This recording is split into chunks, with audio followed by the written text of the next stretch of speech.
Les petites histoires de Villeurbanne, une série de podcasts proposés par la ville de Villeurbanne et le magazine Viva.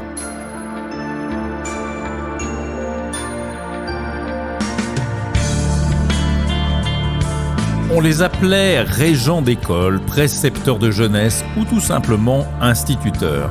Ils ont été au XVIIIe siècle les premiers à ouvrir des classes à Villeurbanne.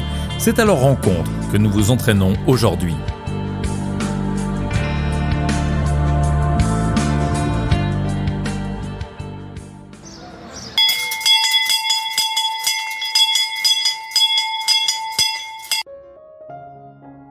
Les jours de foire ou de marché, on ne pouvait pas les manquer.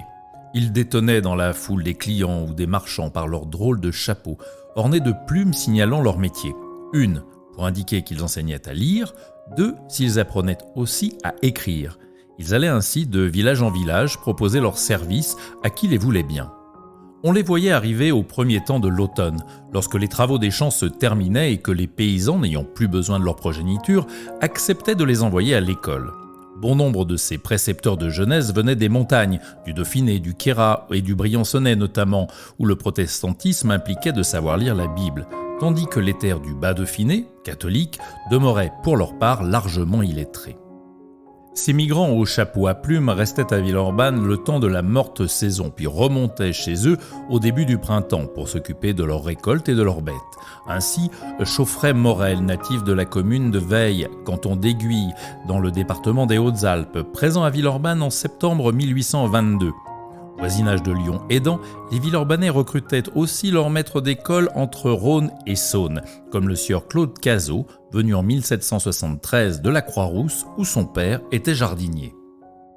On a bien du mal à suivre ces maîtres à travers les archives. Comme tous les migrants d'antan, ils ne laissent qu'une trace fugitive dans les vieux papiers, et en débusquer un tient presque du miracle. Une chose est sûre, au début du XVIIIe siècle, ils ne fréquentaient guère notre commune. Pour la plupart de ses habitants, savoir lire et écrire s'apparentait à un luxe inutile. Les muscles pour travailler les champs comptaient plus qu'une cervelle pleine de chiffres et de lettres.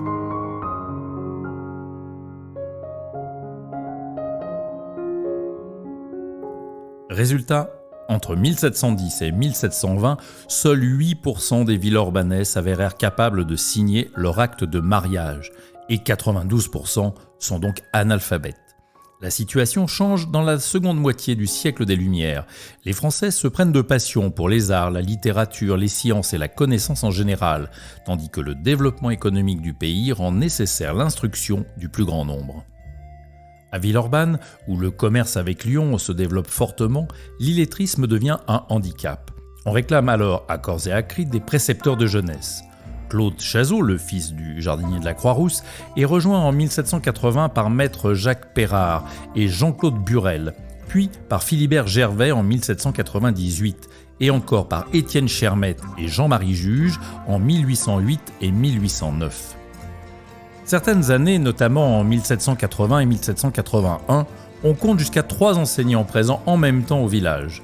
Pérard et Burel ne font que de brefs passages, mais leurs collègues s'installent plus durablement et fondent des écoles dignes de ce nom. La classe se tient pratiquement toujours dans une pièce de la maison du maître, où les gosses s'entassent jusqu'à 30 ou 40 à la fois. Claude Cazot, lui, qui fut instituteur de 1773 jusqu'à sa mort en 1827, officie dans une dépendance du presbytère juste à côté de l'église de Cusset.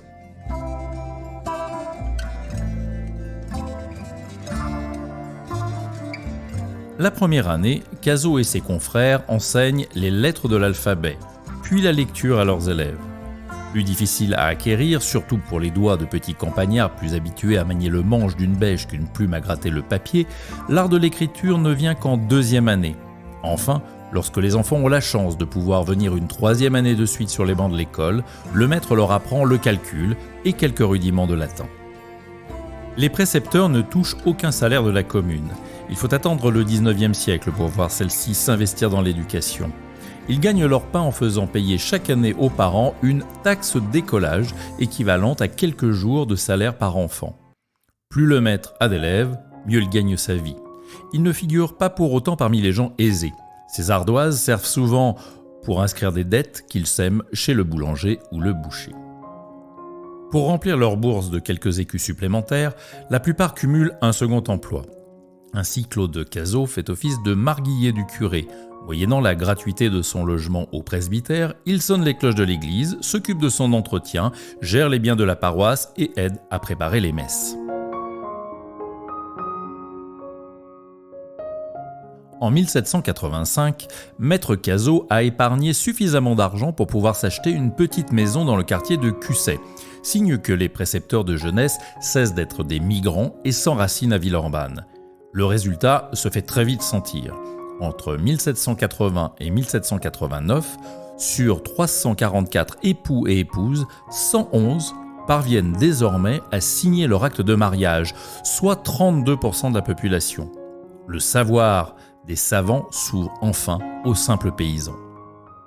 Nous arrivions à 9 heures précises et nous rentrions dans la classe en rang bien sûr et nous commencions tout de suite la leçon. La première leçon c'était la morale. Morale le lundi, morale le mardi, mercredi instruction civique, vendredi morale et samedi la lecture du samedi, une lecture morale, n'est-ce pas? La morale est une science qui vous enseigne à faire le bien et à éviter le mal. Étudier la morale, c'est apprendre à se bien conduire et à être raisonnable. Pour apprendre à se bien conduire, il faut se connaître soi-même. Ce court extrait du documentaire d'Hubert Knapp, Les enfants de la République 1900-1914, nous rappelle l'ambiance des salles de classe au début du siècle dernier. Mais revenons à Villeurbanne. En juin 1808, le sieur Étienne Chermette, qui depuis plus de 10 ans a été directeur d'un pensionnat sur le coteau de la Croix-Rousse et qui jouit d'une solide réputation, ouvre dans le quartier des Charpennes un internat pompeusement baptisé Temple de Salomon. D'un seul coup, notre commune effectue un saut qualitatif d'au moins un siècle en matière d'éducation. Cette fois, il n'est plus seulement question du b.a.-ba des précepteurs de jeunesse, mais des matières enseignées au lycée Ampère de Lyon, où Chermette a lui-même fait toutes ses études, avec honneur et distinction, peut-on lire dans les archives. La municipalité de Villeurbanne accueille l'initiative avec enthousiasme, et les rejetons des familles aisées affluent de toute la commune, et même de Lyon et des villages environnants. Mais l'institution ne survit pas à son fondateur et ferme ses portes avant 1834. Bien d'autres lui succèdent au cours du XIXe et au début du XXe siècle, par dizaines. Dans le nombre figure le pensionnat de l'Immaculée Conception, créé en 1846 par des sœurs venues de Corinque en banlieue grenobloise, et qui accueille aujourd'hui toujours des élèves dans ces bâtiments de la place Grand Clément.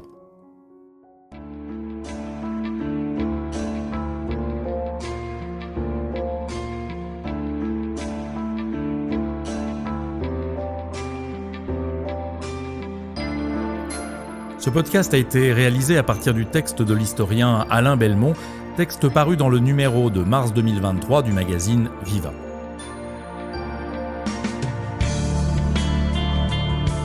Comme pour chaque épisode, nous allons nous quitter en musique. Et rassurez-vous, je ne me laisserai pas aller à la facilité en vous proposant « L'école est finie » de Sheila. Non, j'ai trouvé une chanson moins connue que celle de la reine des yéyés, moins sautillante aussi, mais ô combien plus touchante. Nous sommes en 1964 et Bourvil se souvient avec émotion de ses jeunes années en chantant « Bonjour monsieur le maître d'école ». Alors que vous ayez été premier de la classe ou un vrai petit diable, je vous dis à bientôt pour un nouvel épisode des Petites Histoires de Villeurbanne.